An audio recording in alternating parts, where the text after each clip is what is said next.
Assalamu alaikum and good evening to all my viewers. Today's topic, sexual misconceptions, sexual myths and sexual concerns. ये बहुत ही हसास topic है। हसास इसलिए है क्योंकि हमारी फैमिली में या माशरे में ये इसकी बात ही नहीं होती। ये एक टैबू है टू टॉक अबाउट सेक्स। और इससे क्या होता है कि जैसे बच्चे की उम्र बढ़ती है, when he becomes an adolescent 16-17 years old, इसको कोई नॉलेज ही नहीं है कि क्या है, व्हाट इज़ दिस सेक्स। उसको खुद को उसके जब भी इसके हार्मोन्स जब भी उसको हाईजैक करते हैं तभी उसको अंदाज़ा नहीं होता है। अभी उसको कहाँ जाना है, वो अपने वालिदैन के पास तो वो ये रुजू नहीं कर सकता है। अभी ऐसा है कि मैं बताऊं कि सबसे बड़ा अलमिया तो ये है कि even in the medical fraternity ऐसा कोई स्पेशलाइजेशन नहीं है कि जिसको हम सेक्सोलॉजी कहें। कार्डियोलॉजी, ऑफ्थेल्मोलॉजी, ये दूसरे जो भी गायनेकोलॉजी जो लॉजीज़ हैं, सेक्सोलॉजी जैसा कोई भी टॉपिक और कोई भी सब्जेक्ट या कोई भी ऐसी स्पेशलाइजेशन नहीं है।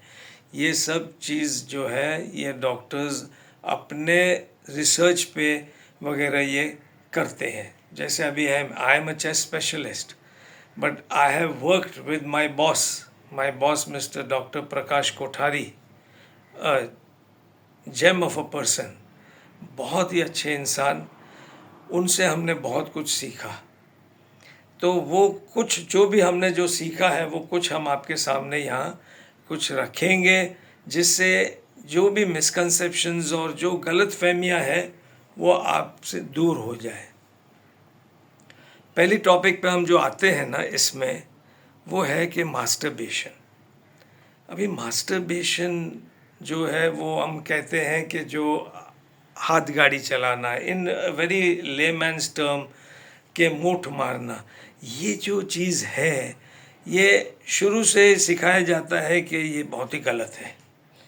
तो जो बच्चा जो वो होता है उसके तो हार्मोन्स उसको हाईजैक करते हैं, तो वो क्या करें, तो वो गिल्ट फीलिंग उसको आने लगती है कि ये मैंने बहुत गलत किया, इससे मेरा ये नुकसान हो गया, उससे मेरा ये छोटा हो गया, इससे मेरा ये टेढ़ा हो गया।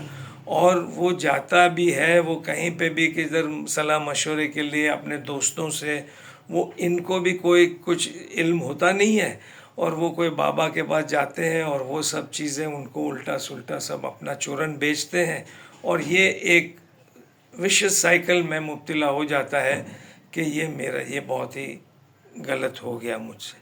हालांकि जो मास्टरबेशन जो है क्यों गलत नहीं है, क्योंकि जो चीज़ जो पाम में जो होता है वही चीज़ जो है वो आपके जो औरत के साथ संबंध में होता है।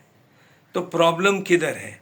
अभी हम कितना भी समझाएंगे कि ये कोई गलतफहमी नहीं है, कोई इसमें कुछ भी नहीं है, ये सब चीज़ें एक मिथ है कि इससे ये नुकसान होता है। लेकिन ये क्या है कि ये जब तक इसके दिमाग में ये सब नहीं उतरेगा तब तक ये गिल्ट फीलिंग रहेगा। इसके लिए और इसमें और एक बात मैं बता दूं कि अगर आपने बंद कर दिया कि ये मास्टरबेशन नहीं होना चाहिए, तो आपको मालूम है कि ये जो सेक्सुअल क्राइम्स कितने बढ़ जाएंगे, सेक्सुअल ट्रांसमिटेड डिजीज़ कितने बढ़ जाएंगे, ये तो कोई सोचता ही नहीं है। तो इसके लिए मेहरबानी करके सही सलाह दें और उसके लिए अगर कोई भी प्रॉब्लम है, you can always come to me, I am available 0321-225-8805 या 0345-100-9090। ये मेरा फ़ोन नंबर है, आप कभी भी कांटेक्ट करो, हम आपको सही logical scientific approach, scientific knowledge देंगे। दूसरा जो है मैं बताना चाहता हूँ कि शादीशुदा जो लोग हैं उनको ये प्रॉब्लम होता है कि पहले जैसा नहीं है, वो पहले जैसे वो बात नहीं है। भाई पहले जैसी जब भी आपने शादी किया तभी आपकी उम्र क्या थी, अभी आपकी उम्र क्या है, तो डिजेनरेटिव चेंजेस तो आते हैं। पर लेकिन इसमें ऐसा नहीं है कि आपका जो है, अगर मैं आपको एक सिंपल एग्जांपल दूं कि ये मेरा हाथ है, ये मैंने हाथ यहाँ से काट दिया, ये नीचे हिस्सा गिर गया, मैं अगर उठाऊंगा तो मेरा यही हिस्सा उठेगा, ये तो नीचे पड़ा है। लेकिन अगर मैं किसी को कहूँ कि कभी कभी ये नीचे वाला हिस्सा भी उठता है, तो आप मानोगे? नहीं मानोगे ना, कि ये क्या बोल रहा है डॉक्टर, तो कुछ भी बोल रहा है। तो सिमिलरली अगर हम आपसे पूछेंगे कि सुबह में आपको इरेक्शन होता है, तो आप बोलोगे कि हाँ सुबह में बराबर होता है। फिर जब भी हम जाते हैं जब भी पार्टनर के पास, तो नहीं होता है या कम होता है, तो ये कैसे मानने में आवे कि वे सुबह में ये होता है और ये नहीं होता है? That means there are other causes. Functionally you are normal, physically you are normal, psychological कुछ स्ट्रेन वगैरह हो, या आप डायबिटीज़ में मुब्तला हो, या शुगर या ब्लड प्रेशर की दवाइयाँ लेते हो, या हाइपोथायरॉयडिज्म हो, ये सब चीज़ें हैं, तो हमें इन्वेस्टिगेट करके करना चाहिए। एंड सबसे बड़ा फैक्टर है स्ट्रेस। स्ट्रेस फैक्टर बहुत ही अहम रोल प्ले करता है। हर बंदा आज तक ऐसा है कि ये बताया जाता है कि मर्दानगी में कमी हो गई है। What is the meaning of मर्दानगी? Sex is such a thing कि डेलिकेसी, नज़ाकत इसमें सबसे अहम है। नज़ाकत होनी चाहिए तो आपका सेक्स लाइफ परफेक्ट है। आप मर्दानगी की बात कर रहे हो तो क्या है, क्या 3.5 फुट वाला लड़का या आदमी सेक्स लाइफ नहीं इंजॉय करता है? बराबर इंजॉय करता है, पर लेकिन उसको पता है। तो सिमिलरली आप ये सोचो कि आपकी मर्दानगी को बाजू पे छोड़ो और आप एक मोहब्बत और एक अच्छा माहौल पैदा करो, तो क्यों नहीं होगा? Again if there is any problem, you see there are problems, ऐसे भी होते हैं, ऐसा नहीं है नहीं, but then you always consult a doctor. I am also available. मैंने आपको मेरे फ़ोन नंबर्स दिए हैं, आप मुझे कांटेक्ट कर सकते हैं। तीसरी बात मैं बता दूं कि जो आपको ऐसे पता होना चाहिए कि मास्टर्स एंड जॉनसन्स जो थे 1960s में सेक्सुअल थेरेपी हुई, उसके बाद हार्टमैन वगैरह है, फिर डॉक्टर प्रकाश कोठारी उन्होंने अपना एक मेथड मुतारफ़ करवाया, और वो मेथड जो है, जो मॉडल जिसको हम कहते हैं, वो बहुत ही सिंपल और लेमैन के लिए बहुत ही परफेक्ट है।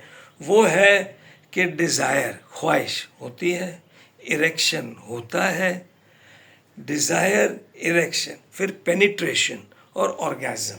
फीमेल्स में हम बोलेंगे डिज़ायर, लुब्रिकेशन, पेनिट्रेशन, ऑर्गेज़म। अगर ये चीज़ है तो कोई प्रॉब्लम ही नहीं है, और ये चीज़ होना चाहिए। अगर ये है तो समझ लो कि आप नॉर्मल हैं। इसमें फिर क्या है कि जो आपको इरेक्टाइल डिसफंक्शन है, क्या वजह है, क्या नहीं है, तो you can always contact me, I am always available. ये सब जो मैं बताया, ये बहुत ही साइंटिफिक तरीके से बताया। लेकिन आप जाओगे बाबा के पास तो वो सब अपना तेल और अपना चूरन वगैरह बेचेंगे, ऐसा कुछ भी नहीं होता है। There is one thing remember, there is no aphrodisiac. Aphrodisiac means कि सेक्सुअल फंक्शनिंग को ज़्यादा करने के लिए कोई ऐसी दवा है नहीं, ये सब बकवास है। अनदर थिंग इज़ के वो बोलेंगे कि 4 बार आप कर सकोगे, ये भी बेकार है, सब बकवास है। ऑर्गेज़म एक बार हो गया तो it will take at least 3 hours 4 hours for a male to again come back to orgasm. तो ये सब चीज़ें आप ये सब निकाल दो। तीसरी अहम बात है कि आपका साइज़ बढ़ाना है, गर्थ बढ़ाना है, यानी डायमेंशंस, ये भी बकवास है। Because everything depends upon the blood flow. आपका ब्लड का फ्लो कैसा है पेनिस के अंदर में, उसके लिए है। अभी आप तेल ऊपर से मालिश करो वगैरह, उससे कुछ भी नहीं होता है। आपका जो ब्लड फ्लो सही होना चाहिए, उसके लिए फिर हम करेंगे। फिर ठीक है कि भाई टेस्टोस्टेरोन की लेवल्स क्या है, वो अगर कम हो गई है तो फिर, अगर टेस्टोस्टेरोन की लेवल्स कम हो गई है तो फिर आपका जो वायग्रा वगैरह भी काम नहीं करेगा, ये भी मैं बता दूं आपको। तो इस चीज़ से आप ज़रा थोड़ा सा होशियार रहें कि ये बाबा बाबा के चक्कर में नहीं पड़े। लॉजिकल, साइंटिफिक, सिस्टमिक अप्रोच के साथ आपको करना है। और क्यों नहीं, half a minute per week enjoyment है, that comes to half an hour per year. आप सोचो कि half an hour per year तो आपकी लाइफ स्पैन में आप कितना इस्तेमाल करते हो, कितना टाइम, लेकिन the amount of money that is spent और बेवकूफ़ बनाते हैं, इंतहा हो गई है। God bless, thank you.